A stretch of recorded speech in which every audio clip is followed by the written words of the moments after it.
Un beau jour, nous avons pu apercevoir sur le pont d'une autoroute le graffiti suivant: Charles Martel revient vite, ils ont dépassé Poitiers. Alors pourquoi se rappelle-t-on d'une si vieille histoire dans une nation réputée avoir la mémoire courte? Pour trouver une réponse plausible à ça, il faut remonter au 8e siècle, à 732, et savoir ce qui est réellement passé. Nous avons abordé lors de la première intervention une partie de cet événement qui a été souligné par le continuateur de frais des guerres, l'anonyme de Cordoue, et notamment la chronique de Moissac ou les annales de Metz. Chronique de Moissac ou les annales de Metz, ils disent une phrase, c'est que Charles Martel est parti à la rencontre des Arabes. Ou de Moissac, Charles Martel a rencontré les Arabes au faubourg de Poitiers. En vérité, ces documents qui sont écrits selon des témoins oculaires ne parlent pas de bataille et surtout ne parlent pas de l'issue de cette bataille. Il faut attendre le continuateur de frais des guerres, qui est en quelque sorte été l'historien du palais carolingien, et quand on dit l'historien du palais carolingien, il va refléter en quelque sorte la vision carolingienne pour dire que effectivement cette bataille s'est déroulée au faubourg de Poitiers et que Charles Martel, au bout du 8e jour, comme on a expliqué à la première intervention, croit, quand les musulmans, après la mort d'Abdelrahman al-Rafiqi, ont décidé de se replier, que Charles Martel a cru à une ruse et qu'il a demandé à son armée de lever le camp dans les plus brefs délais et d'être très attentif pour ne pas tomber dans un éventuel guet-apens. Tout ça pour vous dire que même la version officielle du palais carolingien souligne et reconnaît que cette bataille n'a pas eu lieu comme les historiens du XIIe et XIIIe siècle ou les siècles postérieurs ont bien voulu nous dire et nous souligner. Pourquoi 4 siècles après? Tout simplement parce qu'en 1095, pour des raisons politiques, sociales, économiques, le pape Urbain II a décidé de lancer sa croisade. Et pendant cette croisade, pour son discours qui a été prononcé à la cathédrale de Clermont-Ferrand, a en quelque sorte donné le ton et qui a donné une certaine ligne éditorialiste en traitant les musulmans ou les sarrasins des infidèles, des imposteurs, et en traitant leur prophète d'Antichrist. Le décor est planté, l'image est donnée, et tous les moyens de communication d'alors vont venir pour étayer et propager cette image que le pape Urbain II a voulu véhiculer de ce sarrasin. Avant ce discours, avant le XIIe siècle, le musulman, le sarrasin, était un barbare parmi les autres, un infidèle parmi les autres. On utilisait le terme de sarrasin, qui tire son origine du mot grec sarakinos, ça veut dire sharqi, oriental. Rien de péjoratif, hein. Quand on entend sarrasin, parfois on est un petit peu crispé, mais il n'y a rien de sarrasin, ça veut dire oriental. Des Ismaéliens, par rapport à Ismaïl. Des Mohammedans, en croyant que nous avons la même vénération à notre prophète que les chrétiens ont à leur prophète, qui le considèrent comme fils de Dieu, chrétien par rapport à Christ et mohammédan par rapport à Mohammed. En tout cas, tout ça ne met le sarrasin et les musulmans au même pied d'égalité concernant l'image, au même pied d'égalité que les autres ennemis des Carolingiens, au même pied d'égalité que les Saxons, au même pied d'égalité que les Vandales, au même pied d'égalité que les Visigoths.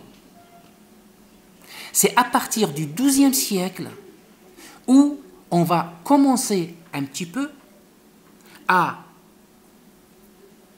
forger une image imaginaire, mais qui va être la vraie image dans les mentalités de l'époque. Pas mal de choses résistent jusqu'au jour d'aujourd'hui. Et en plus de cela, comme j'ai dit tout à l'heure, tous les moyens de communication de l'époque vont venir pour étayer et pour confirmer cette image. Et c'est de là où le musulman, le sarrasin, l'arabe, va commencer à devenir l'autre par excellence, l'autre avec A majuscule. Et on va aller commencer à chercher dans cette religion tout ce qui peut être en contradiction avec l'autre religion. C'est à partir de ce moment-là où on va commencer à mettre en antagonisme deux religions, deux cultures, deux identités. Tout ça pour haranguer les foules à venir se joindre aux soldats et aux chevaliers du Christ pour aller libérer le tombeau du Christ. Comme dit Philippe Sénac, avant 732, les Français ignoraient tout du sarrasin. Et après 732, ce sarrasin, il tombe dans l'oubli. Jusqu'au fin du XIe siècle, début du XIIe siècle, qu'on va ressusciter ce sarrasin, on va revisiter son histoire et on va forger de lui une image qui n'est pas la vraie image. Une image déformée parce qu'on en a besoin pour haranguer les foules et pour les pousser à venir aider les chevaliers du Christ. Alors on va commencer à dire, c'est pas un hasard que le jour des seigneurs chez les musulmans, c'est le vendredi. Parce que le vendredi, c'est le jour de la crucifixion du Christ. Ils n'ont pas choisi le vendredi par hasard. D'accord? Jésus, c'est un ascète qui ne s'est jamais marié, tandis que Mohammed, il baignait dans l'opulence et en plus de cela, il a beaucoup de femmes. En oubliant que tous les prophètes qui étaient avant lui, ils avaient beaucoup plus de femmes que le prophète, mais peu importe. Que Jésus prône la tolérance, prône l'amour, prône la paix, alors que Mohammed prône la violence et la guerre. Tout ça en oubliant qu'on va aller faire la guerre, et au nom de Christ qui prône la paix. Voilà, comme j'ai dit, le décor est planté, et on va commencer un petit peu à utiliser tous les moyens pour confirmer cette image. Si on va à la première image, cher Uthman, là par exemple, vous voyez le chevalier du Christ avec Féragot, c'est comment dirais-je, le chevalier du Christ qui va bien sûr triompher sur le sarrasin. Ça, disons, les menures du XIVe siècle qui figurent toujours dans la Bibliothèque nationale de Paris. Deuxième image. Là, on voit carrément que le sarrasin, il est presque un diable. Voilà, c'est un diable. C'est un diable, mais le brave Charlemagne, il est là pour les repousser et sauver la chrétienté et sauver l'Europe de ces diables qui viennent de loin. L'autre image, et bien sûr, Charlemagne, comme j'ai dit tout à l'heure, il est brave, il est courageux, et il va réussir à les repousser. Bien que, selon la réalité historique, il n'y a jamais eu de confrontation entre Charlemagne et les Sarrasins à l'époque. Il y avait une tentative d'occuper Barcelone, une première tentative qui s'est soldée par un échec. Cet échec, à l'issue duquel l'arrière-garde de Charlemagne a été attaquée par les Basques, d'où la chanson de Roland. Et on va oublier que cette arrière-garde a été attaquée par les Basques et on va dire qu'elle a été attaquée par les Sarrasins et par les musulmans. Et on va créer de Roland un héros et la chanson de Roland qui va en quelque sorte voyager partout en Europe grâce aux troubadours. Même la sculpture, ça c'est au nord de l'Espagne. On voit, c'est à la porte d'un palais où on voit le chevalier du Christ triomphant et bien sûr le sarrasin avec son turban qui est à genoux implorant le pardon de ce chevalier du Christ et implorant sa pitié. Là, c'est une église qui se trouve dans les Pyrénées-Atlantiques et on voit à l'entrée de cette église, au pilier central, deux sarrasins qui sont enchaînés et qui portent sur leur dos le poids de l'église.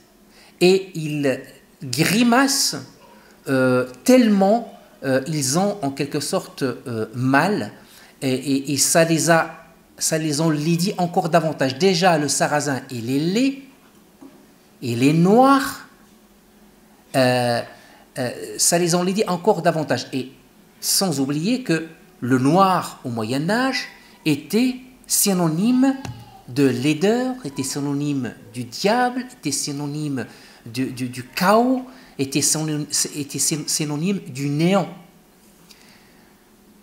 Et là, même quand Charlemagne rencontre une délégation, la fameuse délégation de Haroun al-Rachid, même quand il rencontre cette délégation, le côté sombre, il est toujours là. Le sarrasin, comme j'ai dit, il est noir, il a des longs doigts qui font peur, il a une barbe fournie et vraiment bouclée qui fait peur, il a un nez tellement gros aussi qu'il fait peur. Ça veut dire, et remarquez, les lieutenants de Charlemagne, derrière lui, ils se protègent derrière lui, apeurés. On voit la panique dans leurs yeux. Ça veut dire ce sarrasin, même quand il vient en ami, il fait peur. Et on oublie que durant cette délégation, Haroun al-Rachid a envoyé pas mal de cadeaux à Charlemagne, et pendant les cadeaux que Charlemagne a reçus avec cette délégation, une horloge. Vous savez très bien que c'est les Arabes qui ont inventé la montre. C'est pour ça que jusqu'à maintenant, tu dis à un Arabe, rendez-vous à 15h, 15h moins une minute, elle est là. Vraiment, on est vraiment très, très à cheval sur ça, on est vraiment très, très, très, très ponctuel. Et tellement Charlemagne et ses lieutenants étaient apeurés de cette horloge qu'ils ont cru qu'elle était habitée par le diable parce qu'elle bougeait toute seule. Et là c'est le corps de Marsile, comment dirais-je, le gouverneur de Saragosse, qui est pris par les démons de l'enfer et qui est prêt à être jeté dans la gueule de la bête de l'enfer. Pour une fois qu'on voit un sarrasin peint en blanc, mais peu importe, là, l'issue d'un sarrasin, il est forcément en enfer et il finira forcément en enfer, même si l'évêque qui est à genoux implore le pardon et la miséricorde de Dieu, rien n'est fait. Le destin de ce sarrasin infidèle avec I majuscule, il est scellé et il va finir en enfer. Ça, c'est juste pour vous donner l'exemple juste de ces enluminures qui ont été faits au XIVe siècle, ça veut dire 6 siècles après. Regarde comment on va revisiter cette histoire et redonner une image qui n'est pas la vraie image, qui n'est pas conforme avec la réalité historique.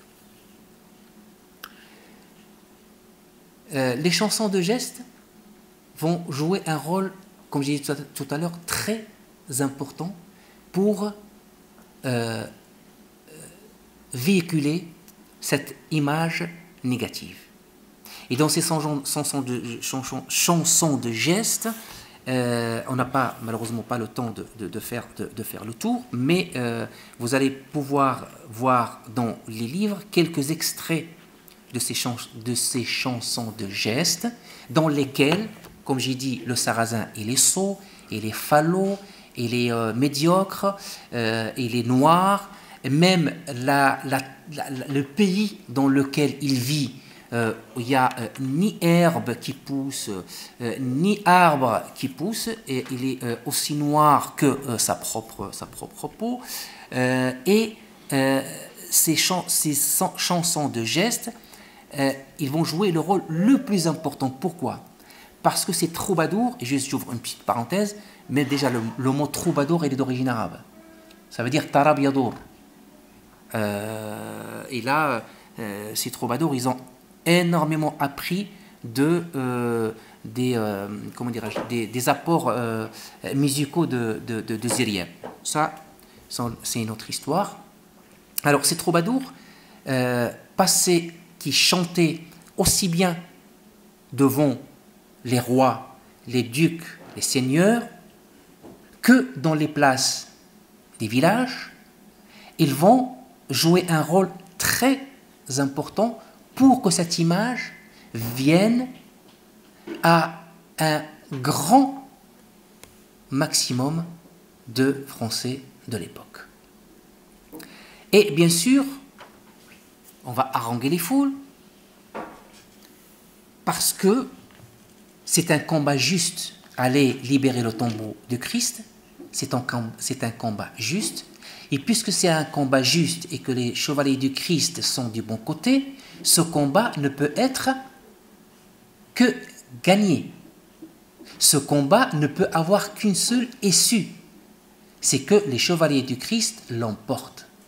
Sauf que là, il y a un petit hic qui va venir un petit peu rendre les choses compliquées à l'Église.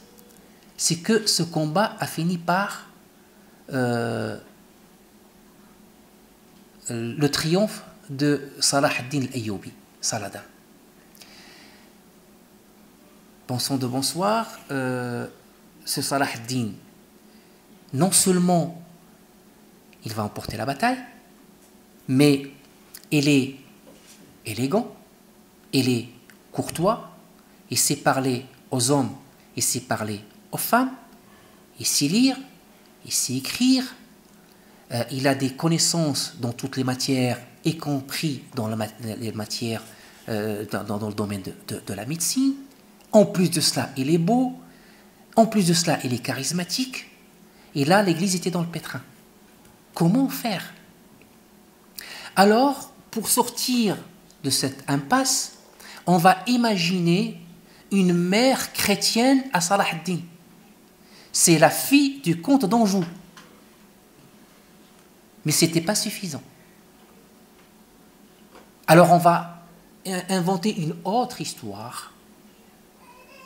C'est que Salah ad-Din, avant de mourir, il a demandé à voir l'évêque de Jérusalem pour lui annoncer un secret.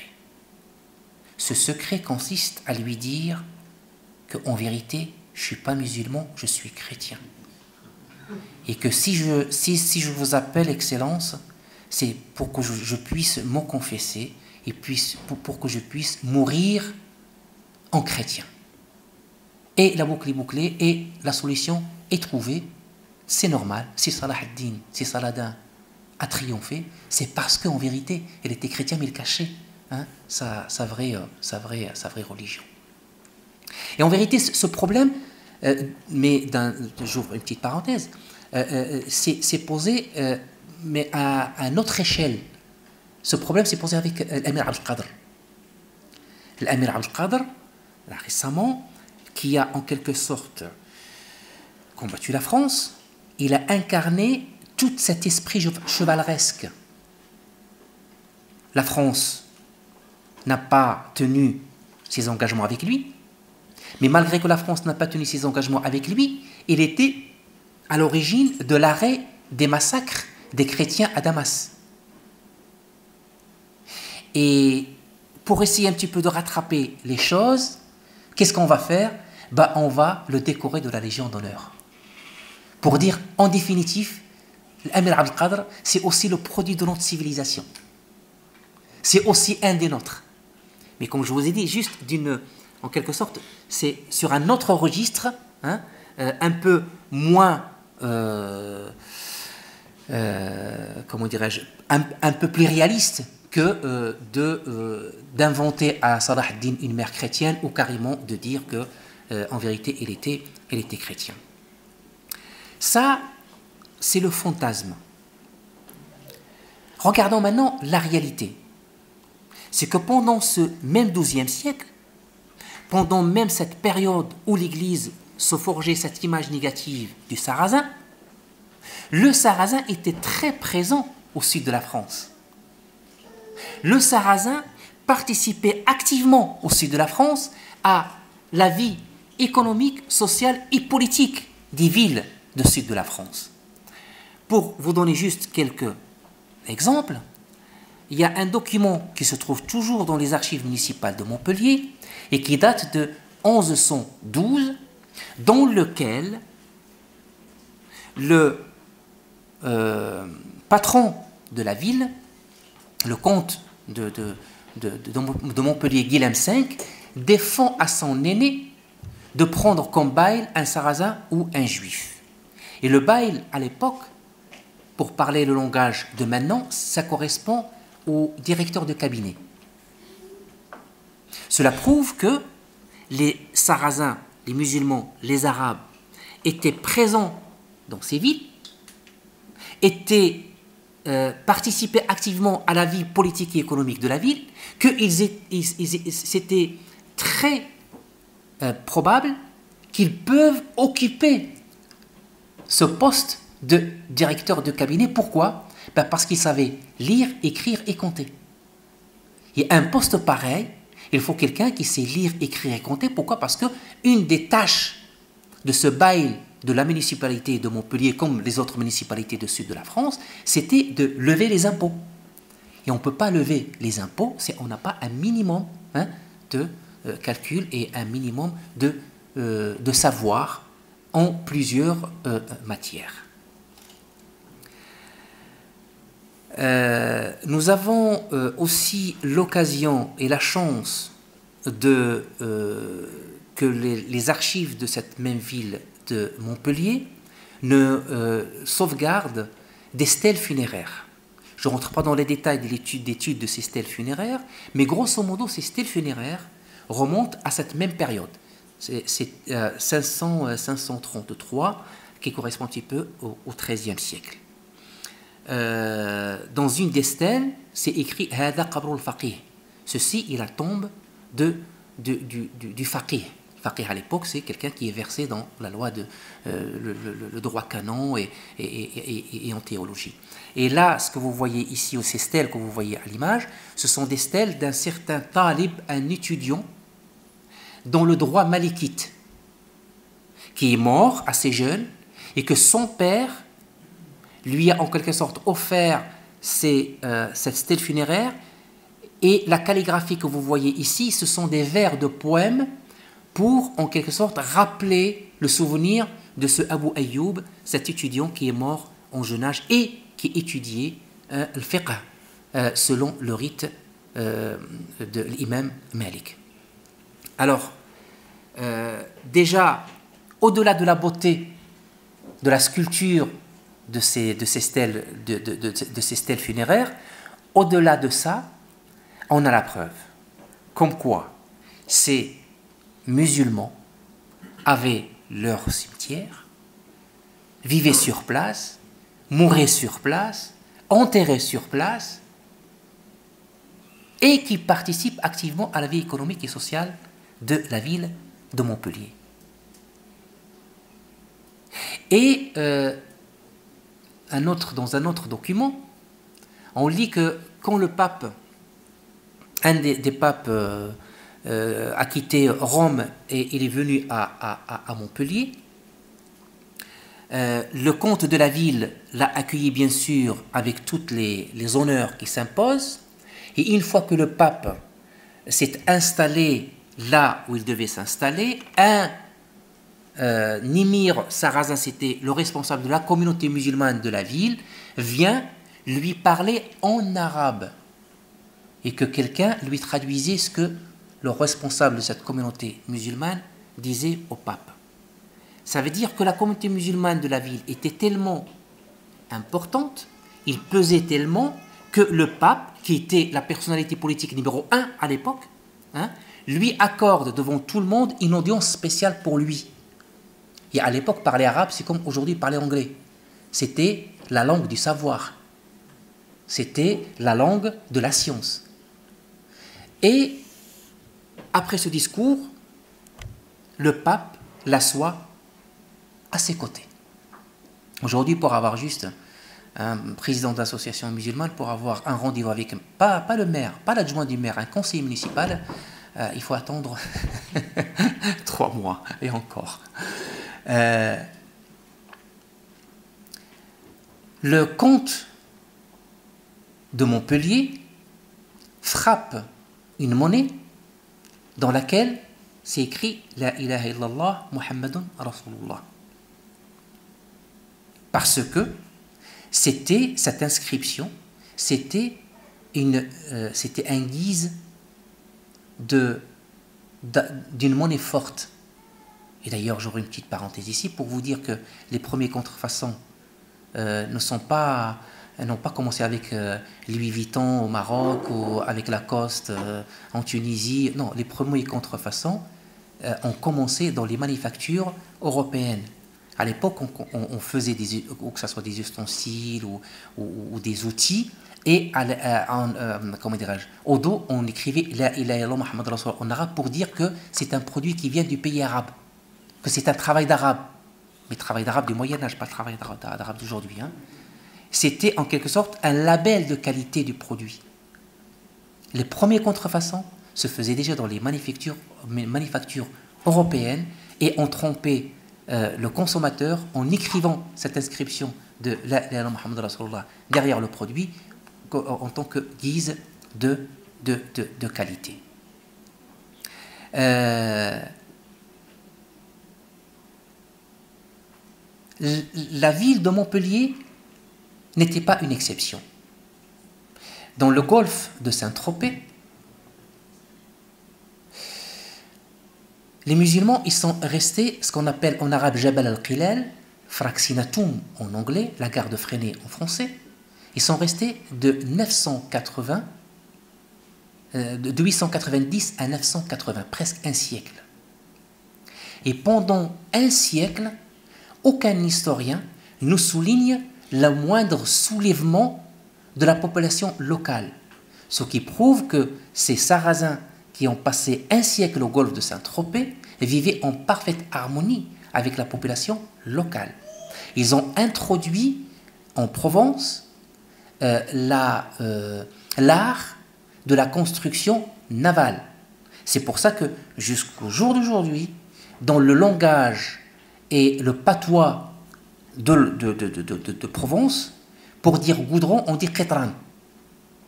Et qitran, c'est en arabe, qatran.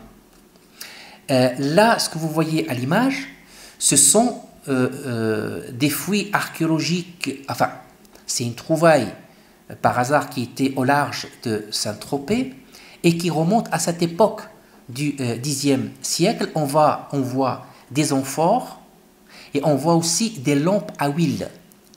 C'est ce qui est en bas.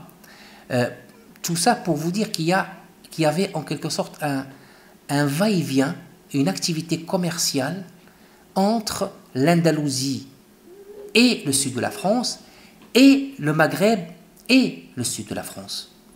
Cette activité commerciale, économique, malheureusement, on ne la met pas en valeur. Tout ce qu'on met en valeur, c'est le côté conflictuel. Tout ce qu'on met en valeur, c'est les quelques guerres et les quelques conflits qui ont éclaté ici et là.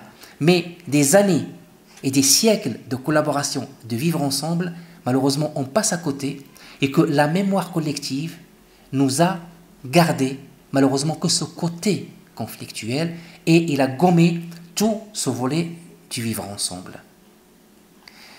En guise de conclusion, je rappelle que en 1609, quand l'Espagne a décidé d'expulser tous les musulmans et tous les juifs, une communauté musulmane est venue s'installer dans les faubourgs de la ville de Montpellier.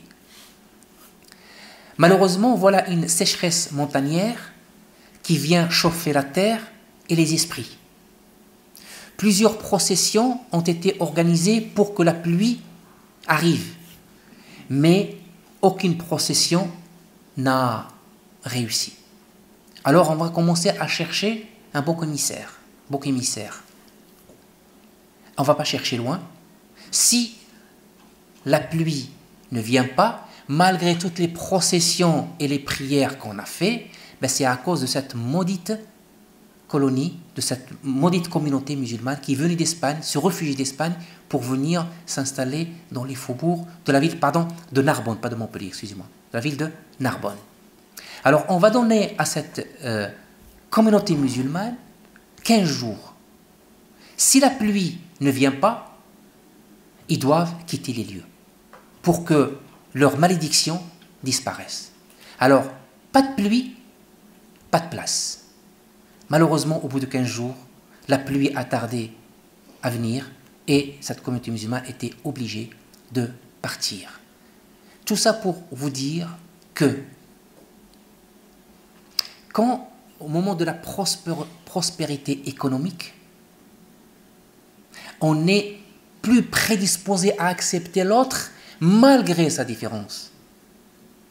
On est prêt à accepter l'autre même si devant le pape, il insiste à parler avec sa langue originale.